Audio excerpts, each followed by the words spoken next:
మార్కెట్లో ఇన్వెస్ట్ చేసి మీ డబ్బులు డబుల్ చేసుకోవాలనుకుంటున్నారా? సుందరరామిరెడ్డి గారి లైవ్ సెమినార్ కి అటెండ్ అవ్వండి. తిరుపతిలో మనం స్వామిని సమీపిస్తుండగానే గుమ్మం ఒకటి వస్తుంది. ఆ గుమ్మానికి కులశేఖర పడి అని ఒక బోర్డు కనిపిస్తుంది మనకి. ఆ కథ చెప్పాలనుకున్నాను జయ నేను. తప్పకుండా ఇంకొక వీడియోలో మనము ఆ స్టోరీ చేద్దామండి. ఈరోజు మీకు ఒక విషయం షేర్ చేస్తాను రమ్మగారు. మొన్న ఈ మధ్య ఒక ప్రోగ్రామ్ కోసం నేను ఒక వృద్ధాశ్రమానికి వెళ్ళాను. ప్రోగ్రామ్ చేసి వచ్చాను. ఆన్ స్క్రీన్ కాదు రమ్మగారు, ఆన్ స్క్రీన్ మాట్లాడటానికి వాళ్ళు ఎవరు ఇష్టపడలేదన్నమాట. అంతా కూడా 70 ఏళ్ళ పైబడిన వృద్ధులు, తల్లిదండ్రులు. వాళ్ళని చూస్తుంటే ఒక 2 రోజులు నిద్రపట్టలేదు రమ్మగారు నాకైతే. వాళ్ళు ఎంత బాధపడుతున్నారంటే ఆస్తిపాస్తులు మొత్తం పిల్లలకి ఇచ్చేసి వాళ్ళు చూసుకోక ఎటు వెళ్ళాలో తెలియక ఇలాంటి వృద్ధాశ్రమంలో ఉంటున్నారట. అయితే వాళ్ళు అంటారు, అమ్మా ఇది రికార్డ్, ఒకవేళ నువ్వేమైనా రికార్డ్ చేసుకుంటున్నారేమో రికార్డ్ చేయొద్దమ్మా, పాపం వాళ్ళే తెలుసుకుంటారంటే. అక్కడ కూడా వాళ్ళ పిల్లల పేర్లు బయట పెట్టడానికి ఇష్టపడలేదండి. చాలా బాధ అనిపించింది రమ్మగారు నాకు అనిపిస్తోంది రమ్మగారు, అసలు వృద్ధాశ్రమం అనేదే లేకపోతే బాగుంటుందేమో అని ఒక క్షణం అనిపించిందండి. ఆ రోజు మాత్రం చాలా బాధ అనిపించింది. అంటే వృద్ధాశ్రమాలు లేకపోతే రోడ్ల మీద వదిలేస్తారు జయ. మనం ప్రతి ఆల్టర్నేట్ డే న్యూస్ పేపర్లో ఏదో ఒక పేపర్లో ముదిబగ్గుని రోడ్డు మీద వదిలేసిన కొడుకు, లేకపోతే ఇంకా ప్రాణాలతోటి ఉంది ఇళ్లలోంచి బయటికి పంపించేసిన ఇంటి ఓనరు, శవాన్ని అంటే మరణించకముందే రోడ్ల మీదకి తెచ్చేసిన వాళ్ళు, కొంతమంది ఏమో శ్మశానాల దగ్గర డెడ్ బాడీలను వదిలేసిన వాళ్ళు, అలాంటి వాళ్ళు కూడా ఉన్నారు. కాస్త డబ్బులు ఉన్న వాళ్ళు ఏం చేస్తున్నారు, తీసుకెళ్ళి వృద్ధాశ్రమాల్లో వదిలిపెడుతున్నారు. కనీసం అదొక అవకాశం ఉంది కాబట్టి వాళ్ళు ఎక్కడో ఒక చోట పాపం పెద్దవాళ్ళు ఓ ముద్ద తిని ఉండగలుగుతున్నారు. రోడ్ల మీద వదిలేసే వాటి మీద ఎన్ని వీడియోలు ఎన్ని కథనాలు వచ్చినాయో. ఒక వీడియో చూశాను జయ నేను, బాంబేలో జరిగిన కథ అట అది. అయితే ఈ వీడియో రావడానికి ముందే కొద్ది రోజుల క్రితం ఇండియన్ ఎక్స్ప్రెస్లో ఒక ముసలావిడ ఫోటో వేశారు. ఆవిడ మన బాంబే బీచ్లో మొక్కజొన్న కండలు అమ్ముతారు. మొక్కజొన్న కండలు అంటే అదే మన బుట్ట అమ్ముతారు కదా, అవి అమ్ముతూ ఉంటుంది. అయితే ఆవిడ్ని ఒక విలేకరి ఆ మొక్కజొన్న కండలు కొనుక్కున్నారు. ఏదో ఒక 10 నిమిషాలు ఆవిడతో ఊరికే మనం కూడా ఒక చూడండి కూరల వాళ్ళ దగ్గర నిలబడి ఏదో మాట్లాడుతూ ఉంటాం. అలా మాట్లాడుతున్నగా ఏ ఊరు మీది అలా ఏదో కనుక్కునేసరికల్లా ఆవిడ చెప్పిందట. ఆవిడ చెప్పిన కథని యథాతథంగా ఒక వీడియో తీసి పెట్టారు. తీసిన వాళ్ళు ఎవరో కానీ చాలా టచ్చింగ్గా ఉందన్నమాట. అలాంటివి మనం ప్రత్యక్షంగా చూస్తున్నాం. మన చుట్టుపక్కల కూడా పేరెంట్స్ అమ్మా నాన్నతోటి మాట్లాడని వాళ్ళు ఏ ఊళ్ళోనో ఉంటారు, వీళ్ళు ఈ ఊళ్ళో ఉంటారు. అమ్మా నాన్నలకి పండగలకి పబ్బాలకి కూడా వాళ్ళ మొహాలు చూడని వాళ్ళు ఆస్తులు అనుభవిస్తారు. అమ్మా నాన్న చెప్పించిన చదువుతోటే వాళ్ళు ఇచ్చిన రెక్కల సామర్థ్యంతో బ్రహ్మాండంగా బతుకుతారు, హాయిగా ఉంటారు. మన జీవితం వీళ్ళ నుంచే వచ్చింది అనే గుర్తింపు జ్ఞానము లేకుండానే ఉంటుంటారు. వీళ్ళకి జ్ఞానం ఉండదు, తమ పిల్లల్ని మాత్రం కేర్ఫుల్గా చూసుకుంటారు. ఇవాళ నువ్వు కేర్ఫుల్గా చూస్తున్న కొడుకు రేపు నిన్ను కేర్ఫుల్గా చూస్తాడో చూడో. నువ్వు చూస్తే కదా నీ కొడుకు నిన్ను చూసేది. మనం ప్రతిసారి అది మాట్లాడుతూ ఉంటాం. మనం చేస్తేనే మనకు వస్తుంది, లేకపోతే నువ్వు చెయ్యంది నీకు ఎలాగూ రాదు. కొన్నాళ్ళ తర్వాత అదే వృద్ధాశ్రమంలో ఈ నాన్నల్ని వదిలేసిన కొడుకులకి ప్లేసులు మిగులుతాయి, అంతే కదా. అలాగే జరుగుతుంది. అయితే ఈ వీడియో కథ చెప్తాను చూడండి. కొంతమంది చూసుంటారు కూడా, అది బాగా హిట్ అయిన వీడియో. అయితే ఒక మదరు బొంబాయికి చాలా దూరంలో ఉన్న ఏదో ఒక పల్లెటూరులో ఉండేవారు. చాలాళ్ళ తర్వాత ఆవిడ ఏం చేస్తున్నట్టు కొడుకు ఎప్పటికీ రాలేదు ఆవిడని చూడడానికి. అంతకుముందు వస్తుండేవాడు, ఎప్పుడైనా ఏదైనా ఒక ఉత్తరం రాసేవాడు. ఆవిడకి ఏం చదువు రాదు, ఎవరితోటో ఉత్తరం చదివించుకునేది. అయితే కొడుక్కి ఉత్తరం రాయించి నేను ఫలానా రోజు బొంబాయి వస్తున్నానని చెప్పి ఉత్తరం రాయించి ఏం చేసింది, ఆవిడ బయలుదేరి ఏదో ట్రైన్ ఎక్కి వచ్చేసింది. ఓ చిన్న మూటతోటి బట్టలు తెచ్చుకున్నారు. బీదరాలు, ఆవిడ దగ్గర ఏం లేదు. ఆ ఊళ్ళో ఏదో కాస్త చిన్న బుట్టలో సామాన్లు పెట్టుకుని అమ్ముకునేవారనమాట. ఏదో చదివించింది ఆవిడ కొడుకుని. అతను బొంబాయి వచ్చి సెటిల్ అయ్యాడు, పెళ్లి చేసుకున్నాడు. ఓ కొడుకు కూడా పుట్టాడు అతనికి. సరే ఈవిడ బొంబాయి ట్రైన్ దిగేసరికి ముంబైలో కొడుకు వచ్చి ఆవిడని రిసీవ్ చేసుకుని చక్కగా మాట్లాడాడు, ఆధారంగా తల్లిని కావలించుకున్నాడు. ఇదిగో ఇది స్టేషన్ అని అదని ఆవిడకి వివరంగా అన్నీ చూపిస్తే ఆవిడ ఎరా పిల్లవాడిని తేలేదు, మనవాడిని చూడలేదు, నేను మనవాడిని మొహం చూడాలనుకున్నాను, రాగానే అంటే వెళ్దామమ్మా, సాయంకాలం ఇంటికి వెళ్దాం, వాళ్ళు ఎక్కడికో వెళ్ళారు, సాయంకాలం చూద్దుగానని చెప్పాడు. సరే 2 గంటల దాకా బొంబాయి తిప్పాడు. మన ఇల్లు చాలా దూరం, మళ్ళీ ఇక్కడికి వచ్చి ఇవన్నీ చూడలేము, ఇవన్నీ ఇప్పుడే చూద్దుగానని చెప్పి అటు ఇటు తిప్పి మొత్తానికి 3-3:30 గంటల వేళ ఆవిడ్ని బీచ్లోకి చేర్చాడు. బీచ్లో తల్లి కొడుకు చాలాసేపు కబుర్లు చెప్పుకున్నారు. ఈ లోపల ఫోన్ వచ్చింది. అతనికి. ఫోన్ వస్తే అతను ఫోన్ తీసుకుని ఇంగ్లీష్లో కాసేపు ఏదో మాట్లాడాడు. ఇంగ్లీష్లో మాట్లాడుతున్న కొడుకుని చూసి అబ్బురంగా తల్లి చాలా సంతోషంగా చక్కగా దొరైపోయాడు నా కొడుకు అనుకుందనమాట. అతను ఏం చేశాడమ్మా, నాకు ఫోన్ వచ్చింది, నేను ఆఫీస్కి వెళ్ళాలి, మరి సాయంకాలం వచ్చి నేను తీసుకెళ్తాను, కాసేపు ఇక్కడ చల్లగా కూర్చో, ఎట్లాగూ నీ కోడలు మనవడు రావడానికి టైం పడుతుందని ఆవిడ ఒప్పించి ఒక కాగితం చేతిలో పెట్టి, ఒకవేళ నేను లేట్ అయితే ఈ కాగితం ఎవరికైనా ఇస్తే వాళ్ళు నాకు ఫోన్ చేస్తారు అని చెప్పేసి ఆవిడ చేతిలో ఒక కాగితం అప్పచెప్పాడు. కాగితం తీసి చదవలేదు, ఆవిడకి చదువు రాదు కదా. సరే ఆవిడ అట్లా కూర్చుంది. అయితే ఆ రోజు పొద్దున ఆవిడ ట్రైన్లో దిగినప్పుడు ఈ కొడుకు రావడం, కొడుకు కోసం ఆవిడ కాసేపు వెయిట్ చేయడం, కొడుకు రావడం, దాన్ని ఒక కుర్రాడు చూసాడు ఈ సిచ్యువేషన్ మొత్తం. అదే కుర్రాడు ఈవినింగ్ బీచ్కి వచ్చాడు. పొద్దున్న చూసిన కుర్రాడు ఈ మామని గుర్తుపట్టాడు. ఒక నిమిషం దగ్గర కూర్చున్నాడు. అమ్మా ఎందుకు ఇక్కడ కూర్చున్నావు ఏమిటి అని కనుక్కున్నాడు. మా అబ్బాయి ఇట్లా పిల్లాడు చదువుకున్నాడు, బాగా కష్టపడి చదువుకున్నాడు, నేను ఇట్లా ఏదో అవి ఇవి సామాన్లు అమ్మి పొట్టపోసుకునేదాన్ని, పిల్లాడు బాగా చదువుకున్నాడు, స్కాలర్షిప్ వచ్చింది, బొంబాయిలో ఉద్యోగం వచ్చింది, చక్కగా పెళ్లి చేసుకున్నాడు, మా కోడలు అందాల భరిన ఎంతో చక్కటిది, ఈ మధ్య మనవడు కూడా పుట్టాడు, పిల్లవాడు ఎంతో బాగున్నాడు, సరే మా అబ్బాయి వచ్చి నన్ను తీసుకెళ్తానన్నాడు అని చెప్పింది. ఈ పిల్లాడు మీ అమ్మ నాన్న ఏం చేస్తారు అని అడిగితే వాడికి నాకు అమ్మ నాన్న లేరు, నేను అనాథనని చెప్పాడు. సరే ఇద్దరు ఏదో పిచ్చాపాటి మాట్లాడుకున్నారు. మా అమ్మ ఒక్కతే కూర్చుంది కదా అని కుర్రాడు ఆవిడకి తోడు కూర్చున్నాడు. చీకటి పడింది, రాలేదు కొడుకు. అయితే ఏమన్నాడు, అమ్మ మీ అబ్బాయి అడ్రస్ ఉందా, నేను తీసుకెళ్ళి నేను దింపుతాను, ఇక్కడ ట్రాఫిక్ ఎక్కువ ఈ ఊళ్ళో, ఓవేళ ఏ ట్రాఫిక్లోనా ఇరుక్కుని మీ అబ్బాయి రాలేదేమో అంటే, కాదు బాబు వస్తాడు, మా అబ్బాయి వస్తాడు తప్పకుండా, ఇదిగో కాగితం అనే కాగితం ఇచ్చాడు అని ఈ కుర్రాడి చేతిలో పెట్టింది. ఆ కాగితం ఓపెన్ చేస్తే ఆ కుర్రాడికి అందులో రాసింది ఏం కనపడిందంటే, ఈవిడికి అట్టే మస్థిమితం లేదు, ఈవిడ ఎవరికి దొరికితే వాళ్ళు ఈవిడిని బస్ స్టేషన్ కానీ రైల్వే స్టేషన్ కానీ చేర్చండి అని రాసింది. అందులో కొడుకు ఇంటి అడ్రస్ ఉందని ఆవిడ నమ్ముతోంది, కానీ అందులో అది ఏమీ లేదు.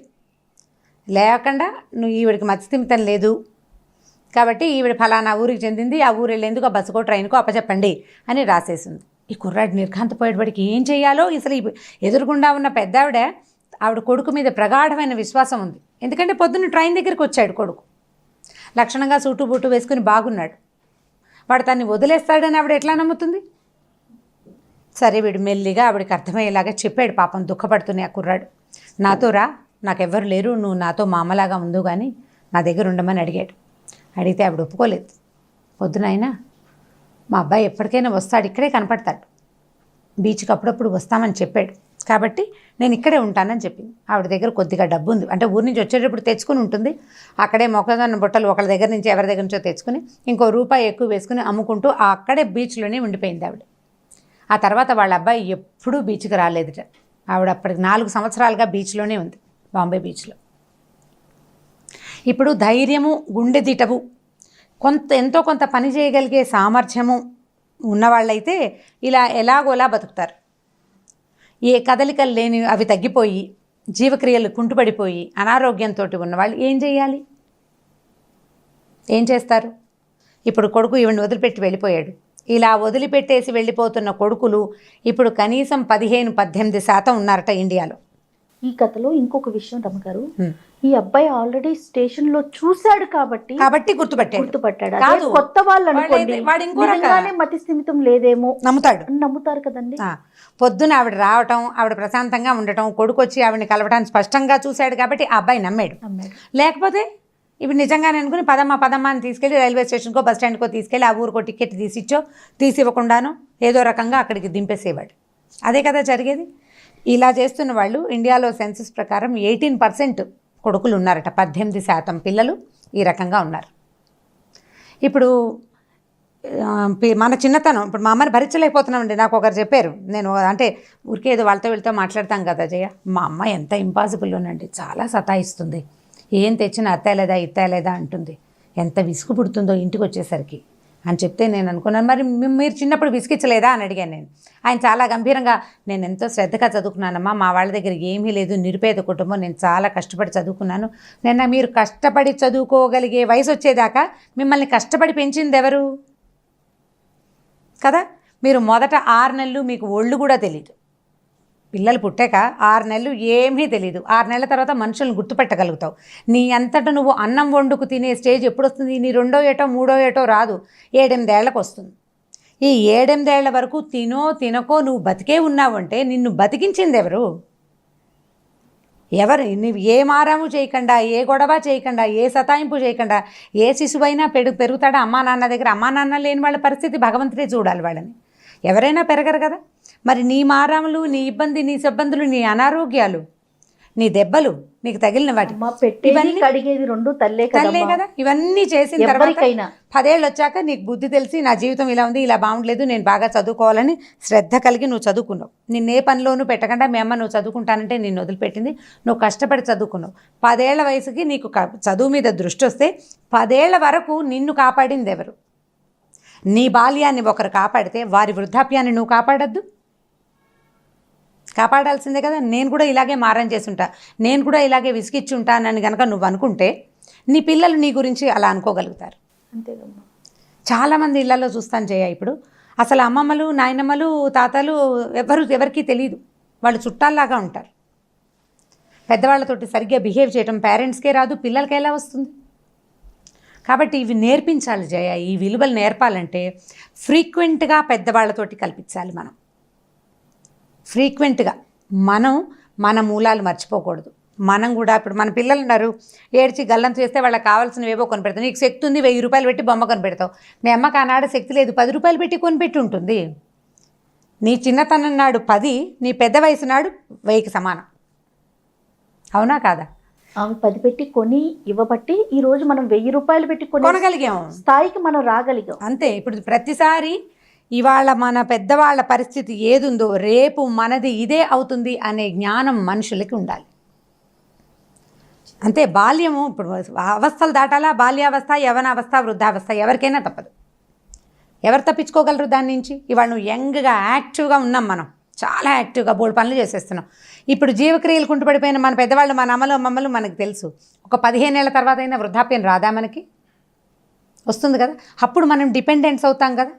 సో ఇప్పుడు మనం మన పిల్లలతోటి బాగా ఉండాలి, మన పెద్దవాళ్ళతోటి కూడా మనం బాగా ఉండాలి. పిల్లలతో మాత్రమే కాదు, మన పిల్లల్ని చూసుకోవటం కాదు, మన పెద్దవాళ్ళని కూడా చూసుకుంటే రేపొద్దున మనం పెద్దవాళ్ళు అయ్యాక మన పిల్లలు మనని చూస్తారు. ఈ ఇంగితం ఉండవలసిందే జయ. ఇలాంటి ఇంగితం లేక ఫ్యూచర్ ఆలోచించుకోకుండా, ఇప్పుడు ఫ్యూచర్ కోసమే కాదు, మనకంటూ ఒక బాధ్యత ఉందా లేదా? మనకు ఒక బాధ్యత ఉంటుంది కదా. వీళ్ళు కన్నారు, పెంచారు, ఏదో ఎలాగో ఒకలాగా రాజాలాగా పెంచలేకపోతారు. రాజుగారు అయితే రాజాలాగా పెంచుతాడు, రైతులాగానే పెంచగలడు కదమ్మా. బీదవాడిలాగానే పెంచగలడు. కానీ పెరగటం ముఖ్యం, అవునా కాదా? దాని మీద ఆలోచన ఉండాలి వ్యక్తులకి.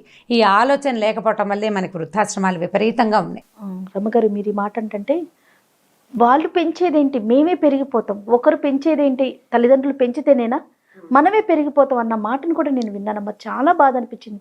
అంటే ఒక సక్రమంగా పెరిగేదానికి ఎలాగోలా పెరిగేదానికి చాలా తేడా ఉంటుంది కదా. ఖచ్చితంగా ఉంటుంది. ఇప్పుడు జీవన క్రమంలో జయ, మనం అనుకున్నవి పిల్లలకి, వాళ్ళు అనుకున్నవి, వాళ్ళు అడిగినవి, వాళ్ళకి కావాల్సింది అన్నీ అమ్మా నాన్న ఇవ్వలేరు. ఇవ్వలేకపోయినంత మాత్రాన అమ్మా నాన్నని వదిలేసుకుంటే ఎట్లా? బతుకున్నాం కదా మనం. ఇప్పుడు ఒక జీవితం ఒక రకంగా లీడ్ చేస్తున్నామంటే మన వెనకాల ఉన్న వాటి వల్లే మనం ముందుకెళ్ళాం. వెనకని మర్చిపోకూడదు కదా. ఎందుకంటే ఇవాళ నువ్వు ముందుకెళ్ళావు, రేపొద్దున తిరోగమన దశ ప్రతివాడికి వస్తుంది. ఎవరైనా వెనక్కి తిరగాల్సిందే. పొద్దున బ్రహ్మాండ నాయకుడిలాగా వెలిగే సూర్యుడు సాయంత్రానికి తల ఉంచుకుని వెనక్కి వెళ్ళిపోతాడు. సూర్యుడు అంత వాడికే తప్పలేదు. మానవ మాత్రంలో మనం ఎంత? ఎవరికైనా తిరోగమన దశ తప్పదు. వెనక్కి తిరగటం ఎవ్వరికీ తప్పదు. మీ దగ్గర బాగా డబ్బున్నా, మీరు మంచి పవర్ఫుల్ జాబ్లో ఉన్న వృద్ధాప్యాన్ని మనం తప్పించుకోలేము. అప్పుడు డిపెండెన్సీ ఖచ్చితంగా వస్తుంది. మనం బలంగా, ఆరోగ్యంగా, ఇండిపెండెంట్గా ఉన్న నాళ్ళు ఓకే. ఎప్పుడైతే బలము, ఆరోగ్యము తగ్గుతాయో డిపెండెన్సీ ఆటోమేటిక్గా వస్తుంది. ఇప్పుడు ఇండియాలో కుటుంబ జీవితానికి చాలా ఇంపార్టెన్స్ ఉంది.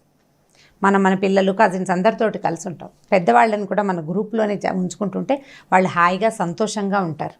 దానివల్ల రేపు మన సంతోషం కూడా మనకు వీళ్ళలోనే కనపడుతుంది. నువ్వు ఎంత బాగా చూసావో రేపు అంత బాగా చూడబడతావు.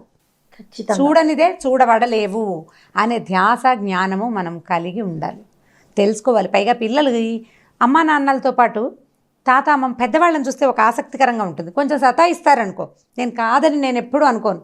ఎందుకంటే మా నాయనమ్మ గదిలో పడుకునేవారు. ఆవిడకి తుంటి విరిగిపోయింది. తాతగారు పోయిన 10వ రోజునే పడిపోయారు, బెడ్ రిడన్ అయిపోయారు. అక్కడ మనిషి ఎవరైనా కదులుతూ కనపడకపోతే ఆవిడకి తోచేది కాదు. కాస్త ఖాళీగా ఉండే, మాది పెద్ద ఇల్లు, కాస్త ఖాళీగా ఉండగానే ఎవరో ఒకళ్ళు కుట్టేమ్మా, ఇందిరమ్మ, సుందరమ్మ, తయారు అలా పిలుస్తూ ఉండేది. ఉన్నాము అన్న ఉన్నారా అని ఏమీ లేదు, ఆవిడకి మనిషి అవసరం ఉండేది కాదు. జస్ట్ మనుషులు లేరేమోనన్న భావన బాధించేది బాగా. ఆ నాయనమ్మ పోయిన తర్వాత, ఆవిడ మరణించిన తర్వాత పిలవట్లేదని ఏడుస్తుండేవాళ్ళం మేము.